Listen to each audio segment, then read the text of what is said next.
el cómo se fue gestando, cómo se fue presentando a través del tiempo el pensamiento del derecho, hablando de que las fuentes del derecho, decíamos que son los doctrinistas, la doctrina jurídica como tal de los clásicos, pero también junto con las costumbres, junto con la jurisprudencia, junto con la ley y la Constitución, que son hasta cierto punto de manera formal nuestras fuentes del derecho, la doctrina, la costumbre, la jurisprudencia, la Constitución y la ley, que de ahí emana precisamente el derecho como tal. Entonces, partiendo desde aquí, entonces nos encontramos en el punto de la doctrina, en el punto de los doctrinistas clásicos que no podemos hacerlos de lado para comprender cómo fue evolucionando no nada más el derecho, sino también los aspectos de la filosofía política hasta nuestros tiempos, ¿no? Ya hablábamos de Maquiavelo, la importancia del pragmatismo maquiavélico que sigue siendo muy criticado, sigue siendo polemizado por la obra que encierra precisamente el pensamiento de Maquiavelo. Me refiero a que pues fuera de toda ética y de toda moral, le realiza un manual de cómo gobernar a un futuro príncipe, Roberto de Medici, en lo que se comprende hoy como Italia, y sin miramientos moralistas, Maquiavelo plasma en el príncipe una estructura de cómo debe de ser un líder, cómo debe de ser el gobernante al momento de que toma el poder, porque a final de cuentas la máxima maquiavélica, que aunque no lo dice así tajantemente, pero así se interpretó a través del tiempo, el fin justifica los medios. No importa lo que haga el príncipe, no importa lo que haga el líder, que a final de cuentas el resultado sea el óptimo. No importa si emprende la simulación, la astucia, si simula, si engaña al pueblo, a final de cuentas el objetivo final del orden y la paz social posiblemente puede ser el objetivo, ¿no? Entonces es muy criticado, es muy criticable y es muy polemizado a través del tiempo y hasta nuestras fechas, porque sigue dando de qué hablar el príncipe en todas las esferas institucionales y organizacionales, no nada más en política, y en derecho se aplica muchas veces los principios maquiavélicos, sino en todo tipo de institución y cualquier líder, ¿no? Entonces es realmente, sigue sorprendiendo, ¿no? Lo que son, cómo traer a la realidad todavía en estos tiempos a Maquiavelo, que se siguen aplicando ese pragmatismo del líder, el pragmatismo político, el pragmatismo del ejercicio del poder, también llamado el realismo político, repito, fuera de todo miramiento moralista. Entonces, como estudiantes del derecho, como estudiantes de la criminología, no está por demás el comprender y el darnos cuenta de esa obra trascendente de Maquiavelo. No estemos a favor o en contra de ella, realmente dio de qué hablar, sigue dando de qué hablar y seguirá dando de qué hablar precisamente los postulados maquiavélicos. En el caso de Hobbes también lo hemos analizado. Veíamos ahí algunos puntos sobre la postura de Hobbes en lo que corresponde a cómo concebía Hobbes al hombre. Para Hobbes, el hombre es un ser peligroso, el hombre es un ser con instintos de agresividad. Para Hobbes, el hombre lleva arrastrando mucha maldad por naturaleza, y esa maldad que encierra la naturaleza humana, para Hobbes, es necesario crear una institución jurídica, política, para que controle esas conductas, para que controle y regule esas actividades y esa agresividad de todos contra todos y de la lucha social que encarna el hombre. La frase cumbre o muy reconocida de Hobbes es de que el hombre es un lobo para el hombre. Si no existe la ley o no creamos un cuerpo legislativo, el hombre se va a autodestruir y se va a aniquilar por su gran peligrosidad, de la cual lleva inmerso en su anatomía y en su estructura biológica animalesca, debido a que sigue latente esa cuestión de que el hombre realmente es un ser evolutivo y que no dejamos de ser los seres humanos, pues hasta cierto punto todavía impulsivos y agresivos por naturaleza, y que ocupamos de un cuerpo social, un cuerpo estructurado jurídicamente que nos regule, una institución que le otorgásemos nosotros todo el poder a una institución político-jurídica para que regulase las conductas a través de su obra cumbre de Hobbes, que es precisamente el Leviatán, que es una etimología de una palabra bíblica que significaba pues un monstruo bíblico marino, que de ahí tomó la palabra Hobbes para denominar a su principal obra en referencia al Leviatán, que hasta cierto punto viene siendo pues el monstruo de 1000 cabezas que es toda la sociedad. Entonces es una obra de Hobbes muy interesante también. A Hobbes se le considera el iniciador del positivismo jurídico. Eso es muy importante resaltarlo. Con Hobbes es el que hace la ruptura entre el pensamiento medieval y la ruptura de la concepción naturalista del derecho, aunque sigue siendo naturalista, pero hace una ruptura ahí para idealizar la posibilidad de crear un Estado y romper con la monarquía, en un Estado que controle ya mediante un cuerpo jurídico las conductas humanas. Entonces eso es lo que platicábamos en las anteriores clases. Y dejamos de tarea analizar a Rousseau y a Montesquieu, pero antes de pasar a ello voy a nombrar lista y me van contestando por favor para ver quién está en esta primera hora. Tenemos Aldo Josué. Presente, maestro. Ana Daniela. Presente. Andrea Marina. Presente. Correcto. Claudia Valeria.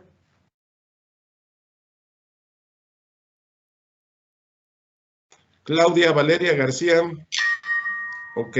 Christopher Alejandro. Presente. Muy bien. Dayana Montserrat. Presente. Perfecto. Eric Vidal.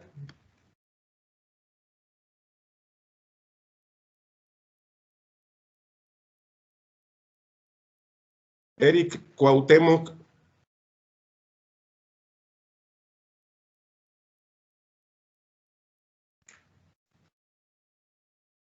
Eric Yael Padilla. Okay. Adelante, Cuauhtémoc. Tengo presente, es que se me trabó el celular. Ok, está bien. Eric Yael Padilla. Francisco Adiel Ramírez. Presente, profe. Muy bien.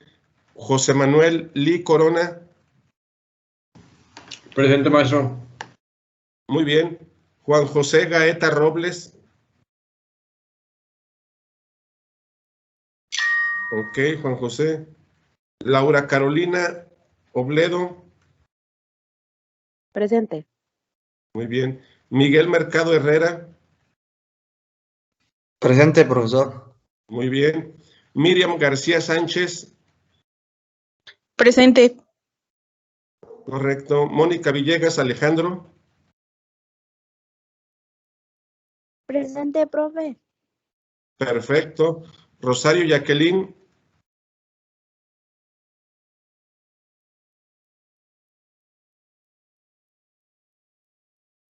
Rosario Jacqueline. Jordi Yared Rodríguez. Presente. Correcto. Y Juliana Guadalupe.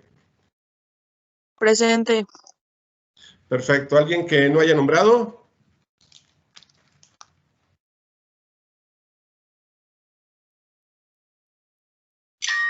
Ok, Rosario, ya vi tu mensaje. Muy bien. Jóvenes, pues entonces, continuando con esta exposición del pensamiento filosófico clásico, político, jurídico, pues haciendo un balance importante, pues tendremos que plantear que anterior a Maquiavelo y a Hobbes, pudiéramos remontarnos a la filosofía de los griegos, en el caso de Platón, que fue uno de ellos, y que todavía hasta la fecha sigue siendo parte fundamental del pensamiento político jurídico Platón. ¿Qué obra le podemos atribuir a Platón? Bueno, dentro de lo que es una de sus obras principales, es precisamente Diálogos de Platón, ¿no? Que son, yo creo que sería una de sus principales obras trascendentales, esa obra platónica.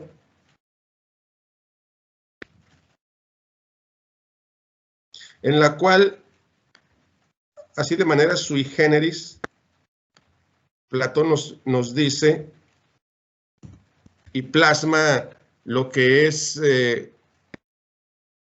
una forma de gobierno totalmente aristocrático.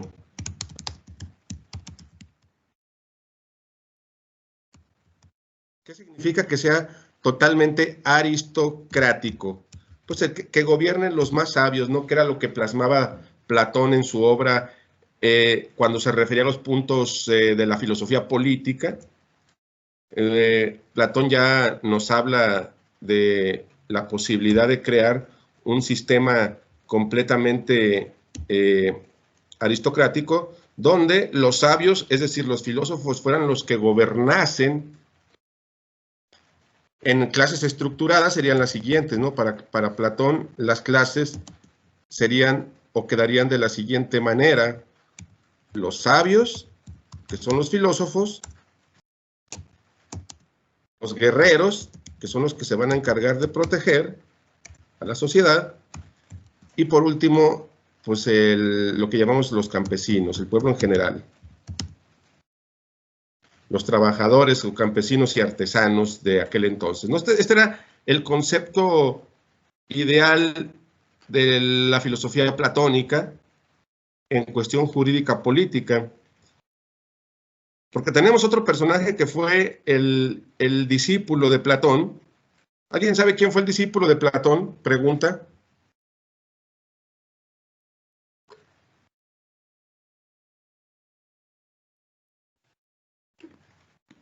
Aristóteles. ¿Es correcto? Bueno, vamos a poner inclusive en dónde podemos situar históricamente a Platón, en el 427 al 347, obviamente AC.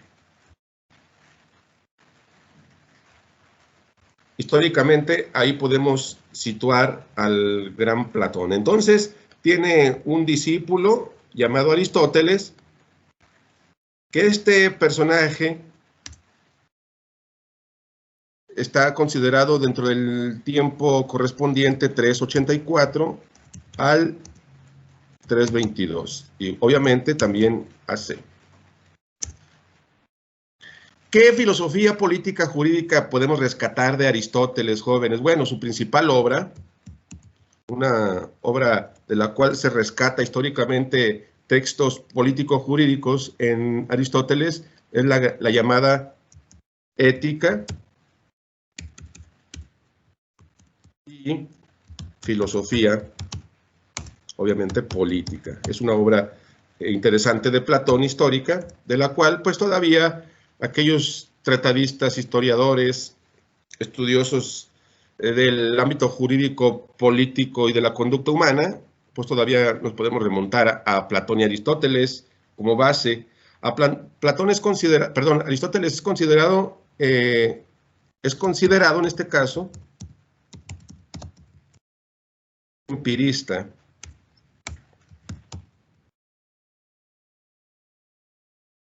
A diferencia de de Platón, que lo podemos poner aquí, es considerado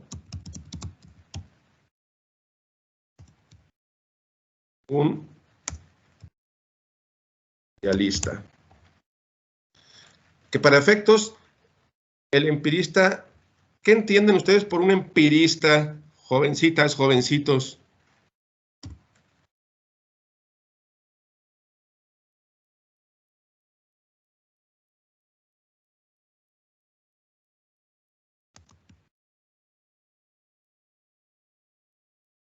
¿Alguien ha escuchado hablar de la palabra empírico?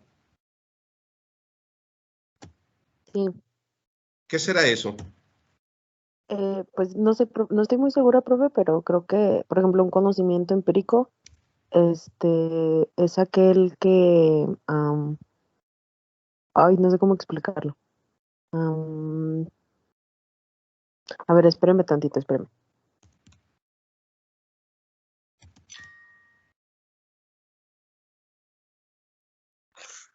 El Nos dice, empirismo así, adelante. es una, Sí, el adelante. empirismo es una corriente filosófica que afirma que la vía para alcanzar el conocimiento es la experiencia.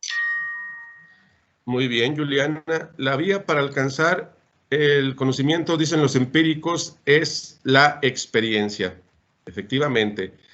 Eso, para que quede claro el por qué le llamamos a los empíricos precisamente los que dicen que el conocimiento lo adquirimos a través de los sentidos, o sea, a través de la experiencia. Así es, como dice Rosario, es de la experiencia. Dayana también nos dice que es de la experiencia. Andrea Marina nos dice que se centra en el análisis del conocimiento. José Pablo Silva, adelante. ¿Qué tal, maestro? Buenos días. Buenos días. Me acabo de conectar a su clase nada más para comentar una cosa. Sí, no voy dígame. a poder tomar la clase del día de hoy. El día jueves me asaltaron, entonces estoy resolviendo un tema para poder recuperar la motocicleta con la que me robaron y mis pertenencias. No sé si habrá algún problema con que no tome la clase. No, no hay ningún problema. Gracias por avisar y atiende tus asuntos para que los puedas resolver, ojalá y pronto. Ok, gracias. La tarea igual, pues en plataforma la puedo checar, ¿verdad? Sí, me mandas mensaje para activártela más tarde. Ok, está bien, se lo mando por la plataforma porque pues el teléfono ahorita no Ah, compra. ok. Ah, bueno, sí, por plataforma. Ok, va, gracias. Ok. Entonces, eso es precisamente lo que consideramos, jóvenes, el empirismo, que los empíricos decían que todo el conocimiento lo adquirimos a través de los 5 sentidos, es decir, a través de la experiencia que vamos viviendo y desarrollando, ¿no? Dirán los idealistas que el conocimiento ya lo tenemos por naturaleza desde que nacemos. Entonces, desde aquí surge el debate de los idealistas y de los empiristas. Desde con Platón y Aristóteles surge todo el aspecto religioso idealista y el aspecto científico empírico, ¿no? Entonces, ya desde Platón y Aristóteles ya se va formalizando lo que conocemos hoy en el mundo occidental. Los que pugnan con que nosotros nacemos ya con ideas ya natas, desde que nacemos ya traemos las ideas del bien y del mal. Es un punto ahí para los criminólogos a que lo puedan considerar. Desde que nacemos ya dirían los idealistas que tenemos ya un paquete de nacimiento donde ya tenemos las ideas formadas de lo que es lo bueno y lo malo. Para los empíricos dirían que no, que nacemos en blanco, como una hoja en blanco, y que a través de nuestra forma de vida que vamos desarrollando en la familia, amistades, etcétera, ya sería lo que conforme vayamos aprendiendo y viviendo, es como vamos a ir, en este caso, desarrollando el conocimiento empírico. Entonces ahí son dos posturas, ¿no? La idealista y la empirista. Entonces, cada quien tendrá su postura. Si tenemos la idealización platónica, de ahí viene el ideal platónico, o el empirismo aristotélico.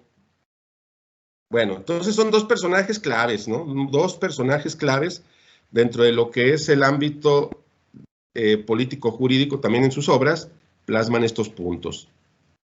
Luego nos tendríamos que remontar, después de estos personajes claves de la época griega, al Renacimiento, y precisamente nada más para aterrizar los puntos de Maquiavelo, que ya quedaron claros, pero para ponerlos en nuestro esquema, ¿no? Un esquema generalizado. Tenemos que remontarnos muchos años muy adelante, hasta Maquiavelo, que podemos situarlo históricamente en 1469 a 1527. 1527. Ya estamos hablando de ese. Entonces, ¿qué nos dice Maquiavelo? Bueno, la obra cumbre de Maquiavelo, ya sabemos que es El Príncipe. Podemos conocer a Maquiavelo históricamente, o como se le pudiera conocer a su filosofía, si es que se le pudiera llamar filosofía, porque no está considerada una filosofía real como tal, pero sí le podemos llamar, como lo hacen sus biógrafos, el pragmatismo.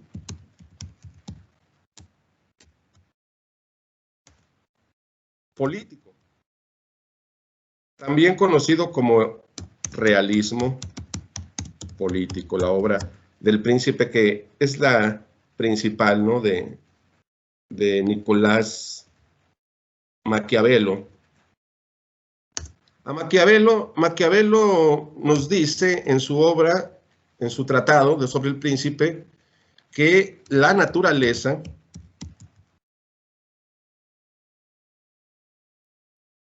del hombre es maldosa, ¿no? Que hay una maldad.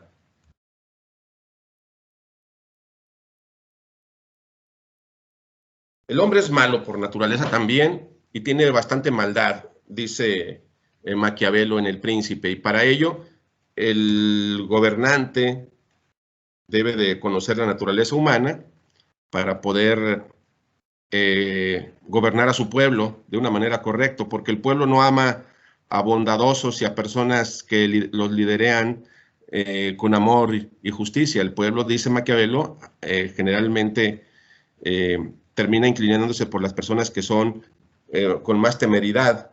Siguen en épocas de guerra más al temeroso que al bondadoso, diría Maquiavelo.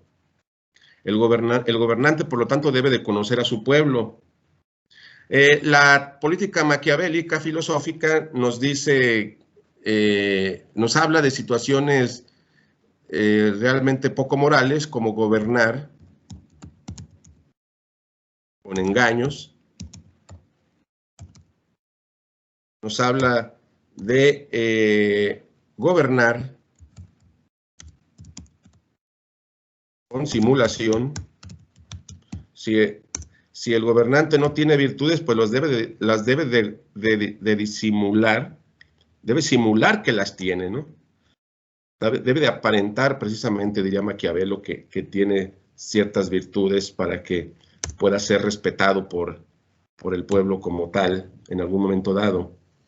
Si es necesidad de llegar al crimen, inclusive, dice que es necesario hacerlo, ¿no? Ahí es algo muy marcado que plasma Maquiavelo en su obra, crímenes necesarios dentro de lo que es el ámbito de su gobierno para poder mantener control. Entonces, toda esta obra maquiavélica, obviamente, de ahí viene el punto del maquiavelismo, satanizado los puntos de la obra del Príncipe por todo lo que es la estructura de cómo o qué estrategias puede utilizar un líder, un gobernante, para poder tener controlado al pueblo en épocas de paz y en épocas de guerra. También las astucias, la astucia del zorro, diría Maquiavelo. Entonces, es una obra obviamente muy polémica, en el cual renacentista, donde estaba plasmada las monarquías absolutas en los tiempos de Maquiavelo, donde el rey pues era el jerarca realmente principal, ¿no? Entonces, todavía no plasma Maquiavelo una estructura política de un futuro Estado, pero ya sienta las bases de los pensadores que vinieron más adelante, porque quieran o no, Maquiavelo, con toda esta obra que sigue dando de qué hablar y sigue siendo parte de la inclusive lectura obligada de políticos actuales que las utilizan todavía, es una realidad, no la podemos ocultar. También Maquiavelo influye en los personajes que vinieron más adelante, como es el mismo Hobbes, Tomás Hobbes.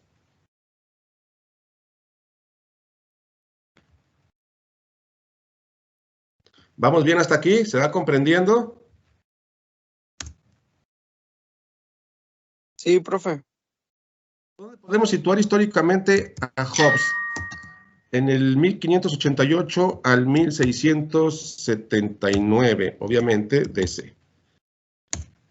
Es decir, podemos observar que es inmediatamente después de Maquiavelo. Maquiavelo muere en 1527, cerca de medio siglo más adelante nace Hobbes en 1588 y muere en 1679. Pero ya vimos la obra de Hobbes, que en este caso vamos a ponerla aquí, que es el Leviatán, su obra principal, no su obra cumbre, de Tomás Hobbes, el Leviatán. A él se le conoce como el iniciador del positivismo jurídico. Iniciador del positivismo jurídico. Esto ya es importante para reflexionar. Recuerda que hemos estado hablando de lo que es el ius naturalismo y el ius positivismo. Entonces ya con Hobbes surge una ruptura para crear los estados modernos y también incorporado los cuerpos jurídicos de leyes escritas. Entonces, es iniciador del positivismo jurídico. Nos habla en su obra de los puntos más trascendentes, Hobbes, nos habla sobre el estado de naturaleza.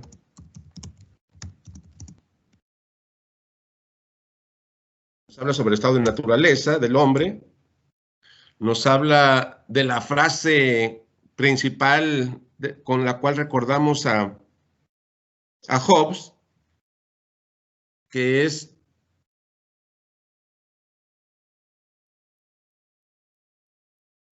¿qué significará esa frase? ¿Alguien la recuerda?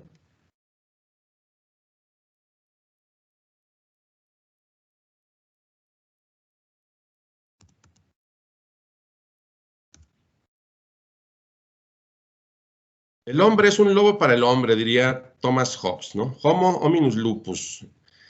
Y quiere decir que el hombre se come a sí mismo. Si lo dejamos libre, si lo dejamos al ser humano sin cuerpo de leyes, si lo dejamos a su libre albedrío a que se autogobierne, pues vamos a encontrarnos en un estado de naturaleza donde es la lucha de todos contra todos por la competitividad, porque yo quiero lo que tiene el prójimo, deseo sus bienes, sus mujeres, sus propiedades, y es una lucha encarnizada de todos contra todos. En toda esta obra del Leviatán, eso plasma Hobbes, y es a eso a lo que se refiere como un estado de naturaleza, donde el hombre es un lobo para el hombre. Por lo tanto, él ya plasma en su obra como tal lo que es la creación de una institución que regule la sociedad a través de como lo llamó él, el Leviatán. el Leviatán, como una palabra en referencia a lo que después conocemos como Estado, ¿no? Un Estado-nación. Ya les comenté que el Leviatán pues, es una derivación de una palabra bíblica, que de ahí la tomó Hobbes para referirse a su obra principal. Entonces ya Hobbes plasma la necesidad de regular las conductas porque no podemos confiar en la monarquía como tal y es necesario crear nuevas instituciones. Por lo tanto, Hobbes fue perseguido obviamente por el sistema de poder vigente de aquel entonces, que pues era la monarquía, y obviamente también con la iglesia, ¿no? Ya plasma la creación de una institución jurídica política que pudiera controlar a la sociedad en general, que la sociedad misma, inclusive los seres humanos, renunciaran a su derecho a autogobernarse, a sus derechos como tal, para entregárselos a una institución que se los regulara de una manera equitativa. Entonces ahí tenemos lo interesante de la obra de Hobbes.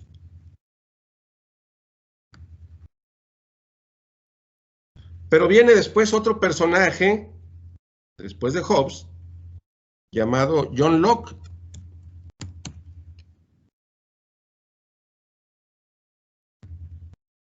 Este personaje, John Locke, que lo podemos situar históricamente de los años 1632 a 1704,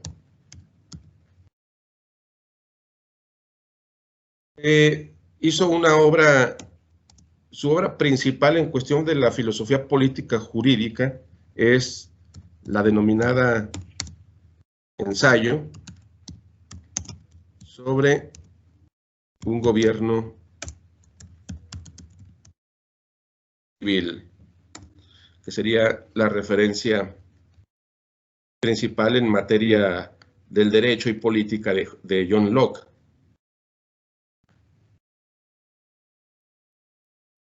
Esa sería su obra, que la pudiéramos considerar como parte fundamental de nuestra materia, ¿no?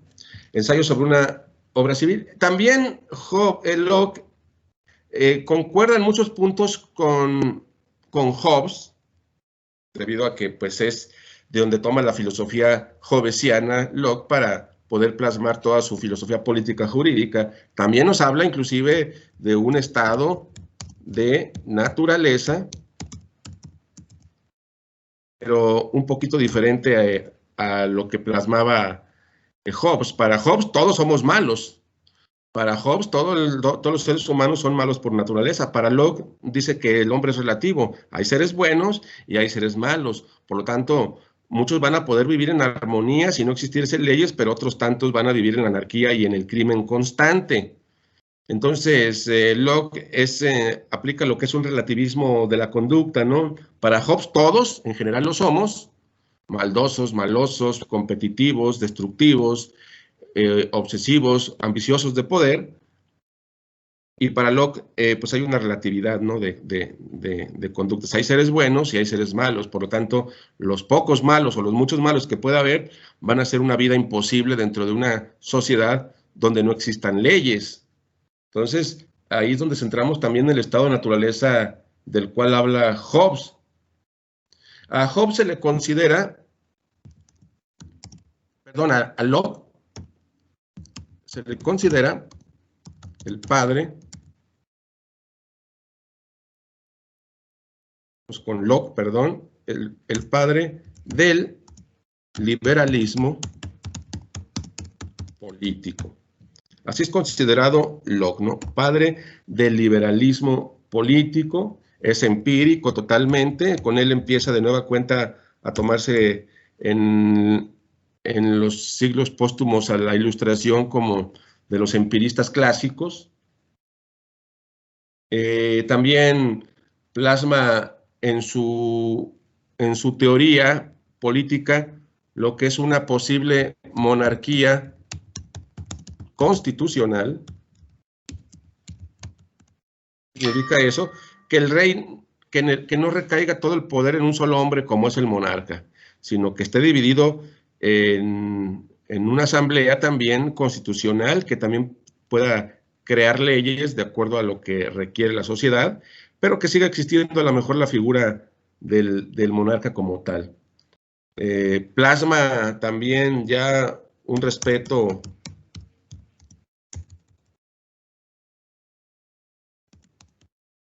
a los derechos humanos como tal, ¿no? Entonces, esa es una remembranza de lo que es la obra de John Locke. También, después de John Locke, viene otro personaje llamado y ese personaje lo vamos a situar en 1712 a 1778 aproximadamente DC. Y aquí es donde viene la pregunta para ustedes que investigaron de Rousseau. ¿Qué encontraron, qué rescataron de la filosofía político-jurídica de Jean-Jacques Rousseau? ¿Quién me puede ilustrar, ayudar a sacar un balance de Rousseau? ¿Quién dice yo?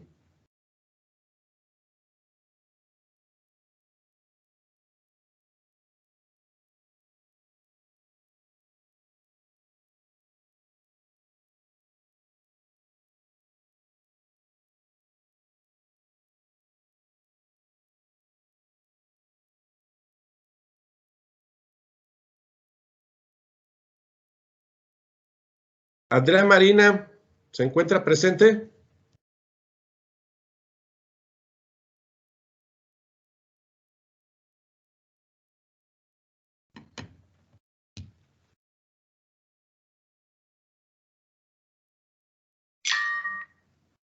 No está Andrea Marina. Dayana Montserrat.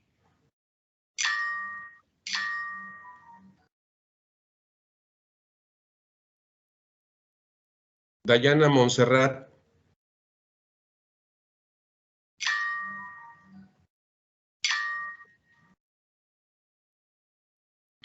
Adelante, Dayana, micrófono y cámara, por favor.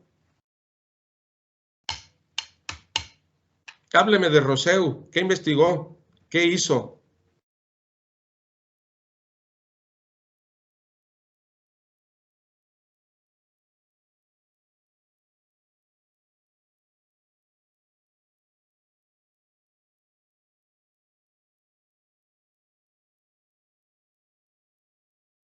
¿Nada?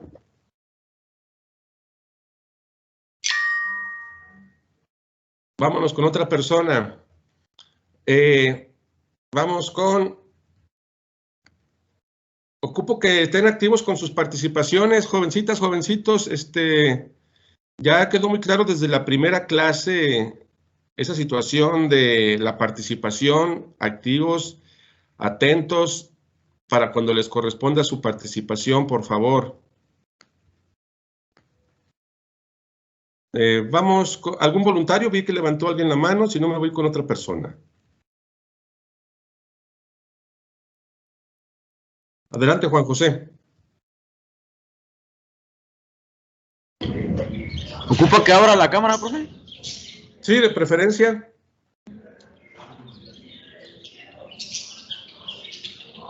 Listo, ¿va? Adelante, Juan José. Muy bien, así me gusta. Usted es muy participativo. Excelente. Muy bien, Juan José. Hábleme de Rousseau, por favor. Sí, claro. Mi investigación, pues dice, es el primer pensador automáticamente democrático de la historia de Europa. Su primera obra, publicada en 1749, causó enorme impresión, pues en ella se atacaba una de las tesis fundamentales que defendían los ilustrados.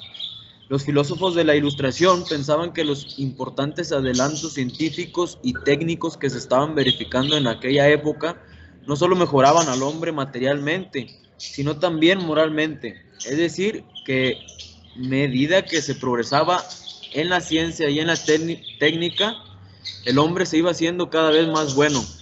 Frente a esto, Rousseau señalaba que a civilización en lugar de mejorar al hombre, lo que hacía era corromperlo, porque la sociedad estaba estructurada de forma injusta. Por tanto, si se quería mejorar al hombre, antes había que mejorar a la sociedad.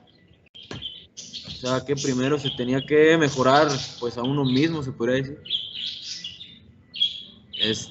La obra más importante de este personaje es El Contrato Social, en 1762. Algunas de sus ideas claves son, pues, en los tipos de gobierno era democracia, aristocracia y monarquía. La soberanía no legítima ninguna se asienta sobre la soberanía del pueblo. La religión habla de una religión civil, no apoya la religión cristiana. Leyes de carácter general y nunca perjudiciosas, la libertad, reimponer la voluntad general sobre la voluntad propia.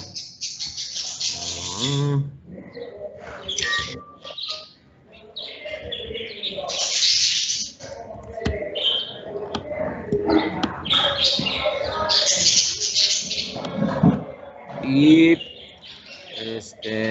Rawls pensaba que la libertad podía mantenerse solo si los individuos pudieran vivir bajo un gobierno basado en la soberanía popular, o sea, de elección libre del pueblo. Para Rawls sería la soberanía del pueblo con una aristocracia electiva. Sería todo, profe, lo que más me pareció más interesante de este personaje. Excelente, muchas gracias, Juan José. Muy buena aportación. Felicidades.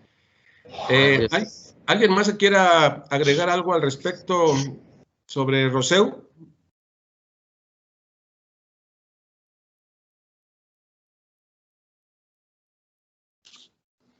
No, pues nomás que decir que pues Rousseau fue un defensor muy conocido en su tiempo de la libertad y de la igualdad.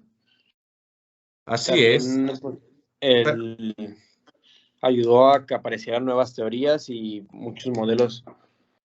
Tuvo una gran participación en la historia él. La voluntad general era muy importante para él, dice Rosario. Excelente. Dice Eric Yael Padilla que, hablando de educación, en el mismo año de 1762, Rousseau publicó otra de sus obras, Emilio, sobre la educación, considerada la mejor y más importante de sus obras. Sí, así es. Aparte del contrato social, el Emilio fue no tan famosa como el contrato social, pero fue relevante. Dice Andrea Marina, tenía 3 leyes, ¿no? Sí, efectivamente. Laura Carolina dice que se puede decir que Rousseau y Montesquieu eran la contraparte de Hobbes y de Maquiavelo. Ahorita vamos para allá. Sí, contraparte solamente en el punto de que para Rousseau el hombre era bueno. Para Hobbes el hombre es malo por naturaleza. Para Rousseau el hombre es bueno por naturaleza, pero es la sociedad en sí la que lo va corrompiendo. El vivir en sociedad es el que lo hace corrompible, maloso. Pero dice Rousseau, a diferencia de Hobbes, esa sería la diferencia, Carolina, que Hobbes dice que el hombre es malo por naturaleza, que ya nacemos malos por nuestros instintos e impulsos de agresividad. Rousseau, por el contrario, dice que somos buenos, que somos personas buenas, pero conforme vamos creciendo en sociedad, desarrollándonos y sobre todo que va surgiendo la propiedad privada y empezamos a querer poseer a las personas y a las cosas, es cuando nos tornamos o nos podemos tornar ciertas personas malas dentro del ámbito social. Pudiéramos decir que, por lo tanto, también Rousseau es empirista. ¿Qué quiere decir esto? Que la misma vida social nos va llevando a un comportamiento nocivo, desviado. Dice Dayana, Rousseau pensaba que el hombre es bueno por naturaleza, pero que actúa mal forzado por la sociedad que le corrompe. Efectivamente, así es como estoy plasmándolo. Efectivamente, muy bien, Dayane. Entonces, sí, Laura, ahí estamos hablando de que sí es una contraparte tanto de Maquiavelo y de Hobbes por ese punto, que Maquiavelo y Hobbes tenían perspectiva de que el hombre es malo, y como es malo hay que gobernarlo de una forma astuta. Para Rousseau, dice, el hombre es bueno, pero hay que crear un sistema de gobierno ad hoc. Maquiavelo dice, Carolina, que pensaba que era malo por naturaleza, pero tenía destellos de bondad. Sí, decía, al igual, Maquiavelo es un poco así como un punto de intermedio como Locke. Sí decía que tiene sus aspectos de maldad, muy marcados por sus instintos y sus pulsiones, como pulsiones porque se nos queda la palabra de Freud, ¿no? De muy psicológica de las pulsiones, pero en términos coloquiales son nuestros instintos. Efectivamente, también para Maquiavelo hay destellos de bondad dentro de esa cuestión, ¿no? Hay una relatividad también de la conducta del ser humano. También en Maquiavelo la plasma como una gran cantidad de instintos agresivos, pero también por otro lado una gran cantidad de posibles aspectos bondadosos. Entonces es una ambivalencia ahí también que marca Maquiavelo, muy similar a lo que después vino a hacer Locke.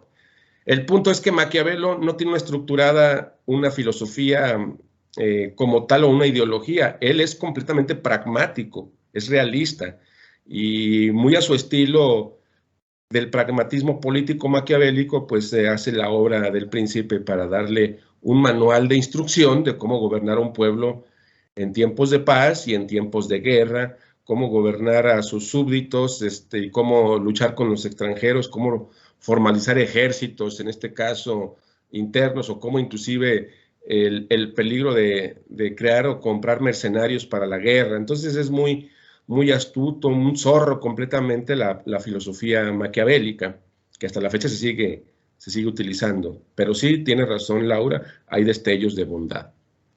Bueno, entonces aterrizado todo esto, volvemos a nuestro esquema.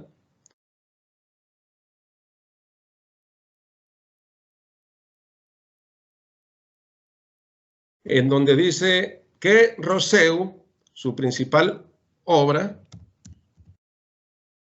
fue el contrato social. Fue su principal obra de Rousseau, pero dice Rousseau, a diferencia de los anteriores, que el hombre es bueno por naturaleza.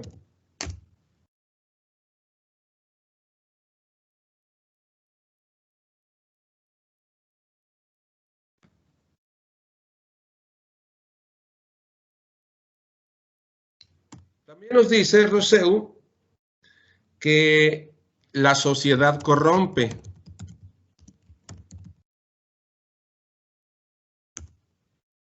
El estar viviendo en sociedad nos hace que deseemos a objetos y personas, la posesión. También nos habla Jean-Jacques Rousseau de que debemos de someter la voluntad general a un cuerpo político institucional, el someter la voluntad general a un cuerpo político institucional que es conocido actualmente como un gobierno democrático. Es decir, ya con Rousseau nos plasma en su contrato social los primeros puntos interesantes de la democracia moderna, ¿no? Dice Rousseau que en su contrato social es un pacto social, es hablar de un pacto entre ciudadanos y gobierno, posibles gobiernos que puedan llegar y regular por medio de cuerpos legislativos, como ya lo plasmaban los anteriores, sobre todo Hobbes y Locke, lo que es un cuerpo jurídico político para que el tener controladas y reguladas las conductas del ser humano en sociedad, para que quedara estipulado lo permitido y lo no permitido, pero también la libertad de elegir a los gobernantes, que ya Rousseau en su pacto social o su contrato social dice que es la sociedad la que debe de elegir por un voto libre y soberano quiénes son los que selecciona para que lo gobiernen. Por ello mismo, ya con Rousseau ya queda plasmada las bases de la democracia moderna. Y también, obviamente, rompe ideológicamente con el sistema monárquico tradicional y a la postre también con el sistema eclesiástico, el clero. Por ello, todos estos pensadores liberales, que también son conocidos como los liberales, los contractualistas, los empíricos, tanto Hobbes, Locke y Rousseau. Repito, Locke, Hobbes y Rousseau son conocidos como los contractualistas. ¿Por qué los contractualistas? Porque tanto Hobbes, Locke y Rousseau hablan de un pacto social, hablan de un estado de naturaleza. Hobbes de que el hombre es malo en general. Locke de que hay relativismo entre bondad y maldad.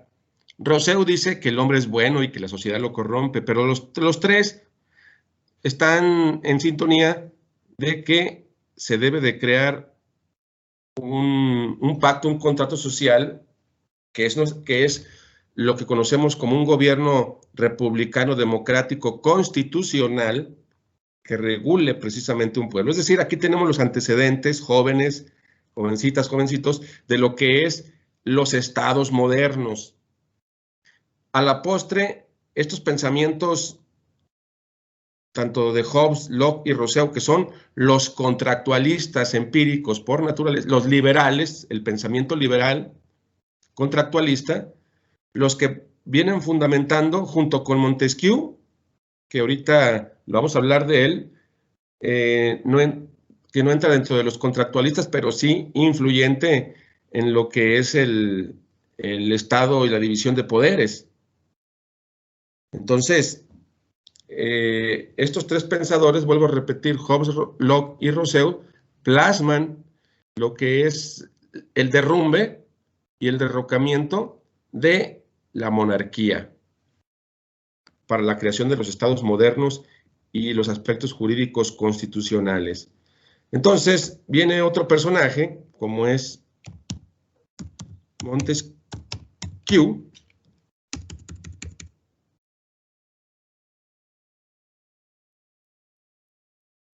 que lo vamos a encontrar situado en un tiempo histórico de 1689 a 1755.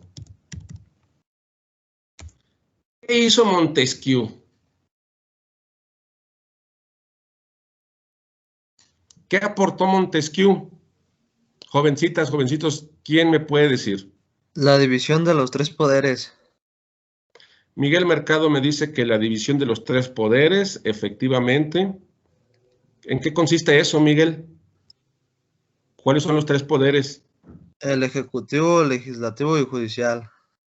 Correcto. La obra de Montesquieu, ¿cuál fue? Donde nos habla de esa división de poderes. Pregunta para todos. El espíritu de las leyes. Efectivamente. Muy bien, Rosario. Entonces,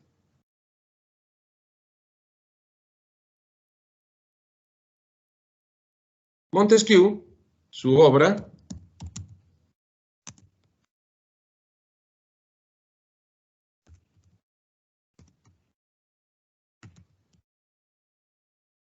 cumbre fue el espíritu de las leyes,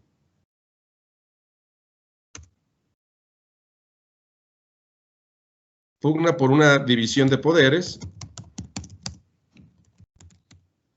en este caso estamos hablando de la división de un poder, la división del poder, obviamente, ejecutivo,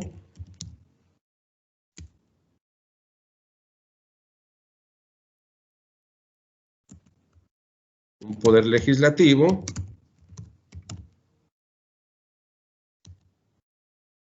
y un poder judicial. Esto fue trascendente, porque ya se habían referido al respecto, inclusive Locke, sobre esto. ya Locke ya había plasmado, si no como tratado, sí había en su escrito del gobierno civil, Locke ya había hecho referencia a una posibilidad de la división de poderes con el objetivo de que no recayera en un solo hombre el aspecto ejecutivo, ni crear leyes, ni aplicar la ley. Esa es la cuestión de la división, ¿no? El ejecutivo quien ejecuta precisamente la ley, el legislativo que es el que la crea y el judicial quien la aplica. Entonces, eso nos debe de quedar muy claro cuando hablamos de estos poderes, ¿no? Quien ejecuta, como dice su nombre literal, ejecuta la ley, ejecutivo. Legislativo es el que la crea la ley en base a las necesidades supuestamente de un pueblo. Cámara de Diputados y Senadores que conocemos. Y tenemos un poder judicial que es el que la aplica la ley, o sea, los jueces que deben de aplicar la ley de acuerdo a lo que crea el legislador en base a las necesidades de un pueblo, y un ejecutivo que es el que se encarga precisamente de velar y verificar que todo esté marchando de manera correcta para la ejecución de la ley como tal. Entonces se ejecuta, se crea y se aplica. Son los tres poderes. Dice Montesquieu que no puede caer en un solo hombre los tres aspectos mencionados de los poderes. Como es en el caso de un tirano, una dictadura, un monarca, pues es un solo hombre que gobierna realmente tanto el monarca como el tirano, como el dictador, pues como le viene en gana. Él es el que tiene el ejecutivo, el legislativo y judicial. Por ello mismo, Rousseau y Montesquieu, ya en su contrato social de uno y en el espíritu de las leyes del otro, son fundamentales para lo que es los gobiernos idealizados en ese entonces, en el siglo de las luces, es el siglo XVIII, para poder crear los antecedentes de los estados y de las democracias y los constitucionalismos que vinieron más adelante a llevar a cabo la idealización de un movimiento revolucionario como es la Revolución Francesa y la independencia de Estados Unidos de Inglaterra, y que también todo esto influyó, todo este pensamiento liberal,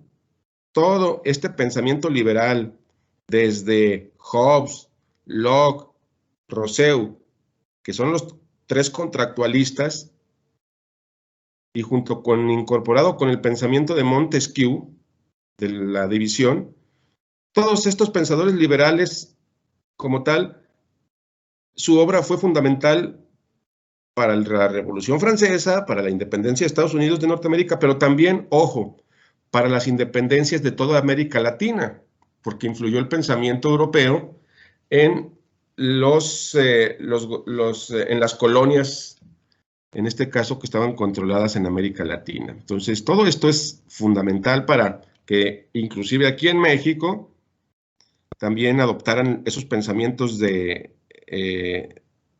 la Ilustración, esos pensamientos liberales de justicia, igualdad, ese naturalismo, para después pasar al positivismo jurídico y crear leyes y las primeras constituciones cuando el México independiente hace 200 años exactamente, 1821, que recientemente lo acabamos de conmemorar el 27 de septiembre, si por eso se dieron cuenta del aniversario 200 de la independencia de México, o el surgimiento de México, ¿no?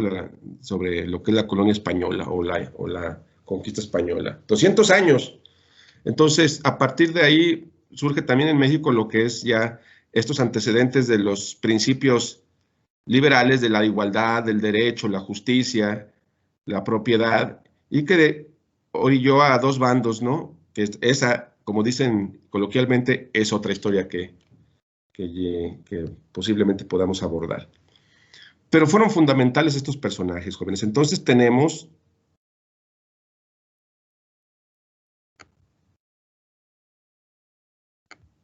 vamos a resaltar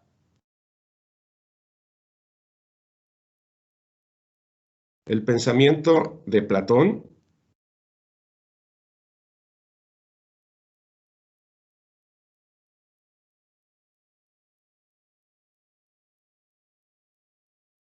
tenemos el pensamiento aristotélico, como base el pensamiento clásico griego, y nos tendríamos que remontar muchos años muy adelante para cuando empezó de nueva cuenta a activarse las ideologías políticas. Podemos partir en el Renacimiento con Maquiavelo.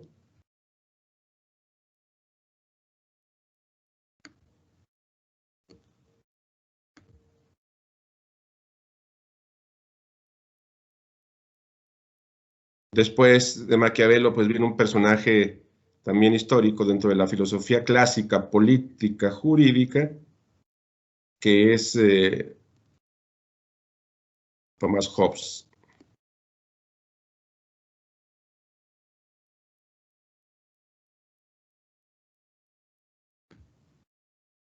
De Hobbes podemos resaltar entonces que inmediatamente en los años posteriores viene otro personaje clave, John Locke,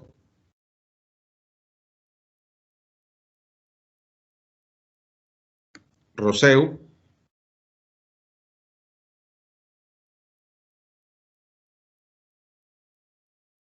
y finalizamos con el Barón de Montesquieu.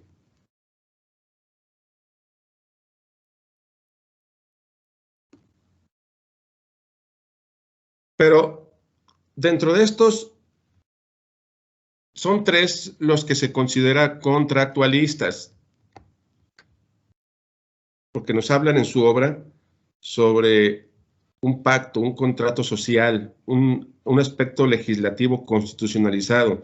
Esos contractualistas los vamos a encontrar en Hobbes, en Locke y en Rousseau.